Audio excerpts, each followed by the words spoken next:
आनंद स्वरूप भगवान का जन्म हुआ।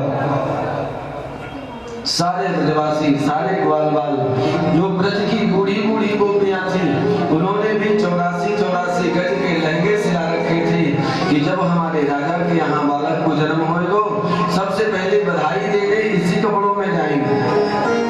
ब्रज की गोपियां सज धज करके, ब्रज के ग्वाल बाल सज धज करके नंदालय के सामने एकत्रित होने लगे। सारे ब्रजवासी, सारे ग्वाल बाल आज नंदालय में एकत्रित।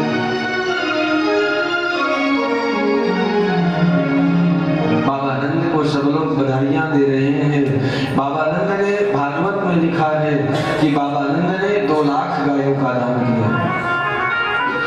धेनूनां नियुते प्रादात् विप्रेभ्यः शमलंकृते तिलाद्रीं सप्तरत्नौघ शातकौ माम्बरावृतान्।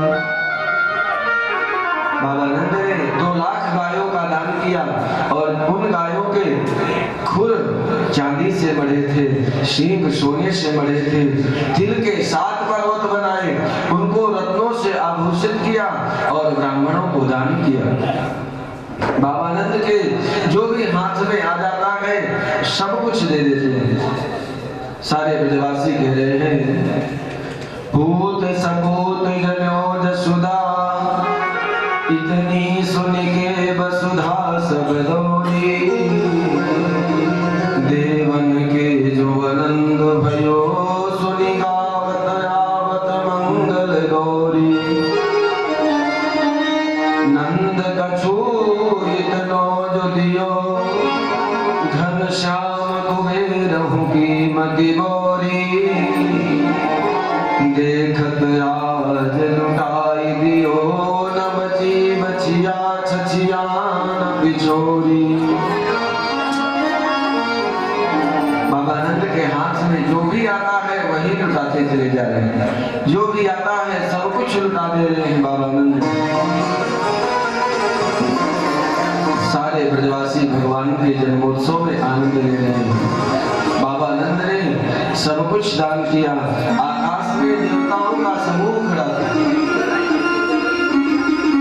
सारे देवता आकाश में विचित्र दृश्य देख करके आनंदित हो रहे थे और देवता कह रहे हैं आपस में, जेन चहे करतार जिन्हें शुद्ध सोत रही बटरे नहीं डारे, उद्यम पौरुष कीन्हे बिना धन आपहि आवत हाथ पसारे।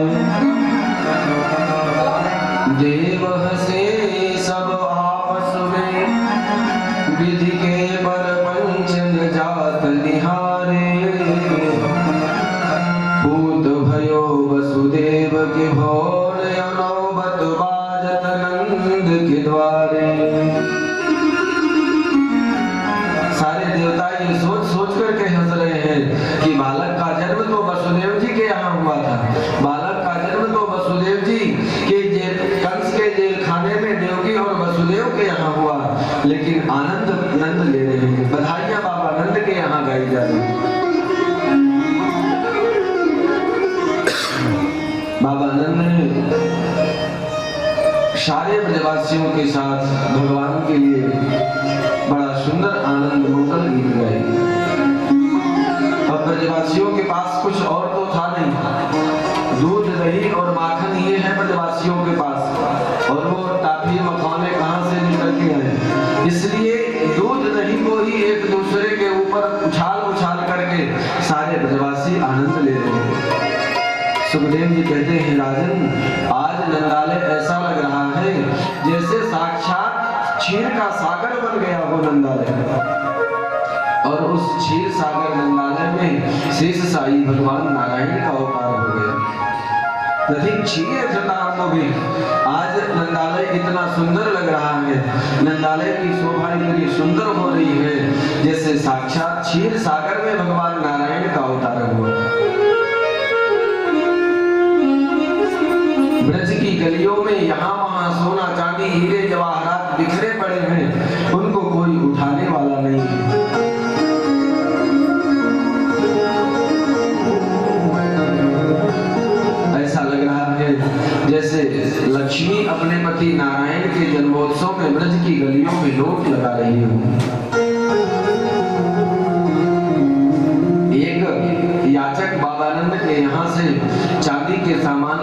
रहा था। उसको चांदी की कटोरी मिल गई, चांदी की थाली मिल गई, चांदी का लोटा मिल गया। इतना प्रसन्न था, बार बार दिखा रहा था, देखो मुझे चांदी की थाली मिली, चांदी का लोटा मिला, चांदी की कटोरी मिली। तब तक रास्ते में एक दूसरे से भेंट हो गई। दूसरे ने पूछा, भैया कहाँ गए थे? उसने बताया, देख चांदी के सामान लेके आ रहा हूँ। उसने कहा, पागल तू चांदी के ही लाया? देख मेरे पास सोने के सामान है, मेरे पास सोने की अंगूठी है, मेरे पास सोने का हार है, सोने की जंजीर है। उसने कहा, तो भैया ये सोने के सामान कहाँ मिल रहे? दूसरे ने बताया, बाबा नंद ने अपने 8 नंबर दरवाजे से सोने के सामान बांटे, चांदी के सामान उसने वही रास्ते में ही फेंक दिए। चांदी के सामान रास्ते में ही फेंक करके वो दौड़ करके गया तो सोने के सामान ले आया। सोने की अंगूठी पाकर के, सोने की जंजीर पाकर के, सोने के हार पाकर के बड़ा प्रसन्न हुआ। तब तक तीसरा मिल गया। उसने कहा, कहां से आ रहे हो? उसने कहा, देखो मेरे पास सोने की अंगूठी है, सोने का हार है, सोने की जंजीर है।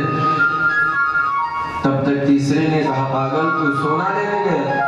देख मेरे पास हीरे की अंगूठी है, मेरे पास हीरे का हार है।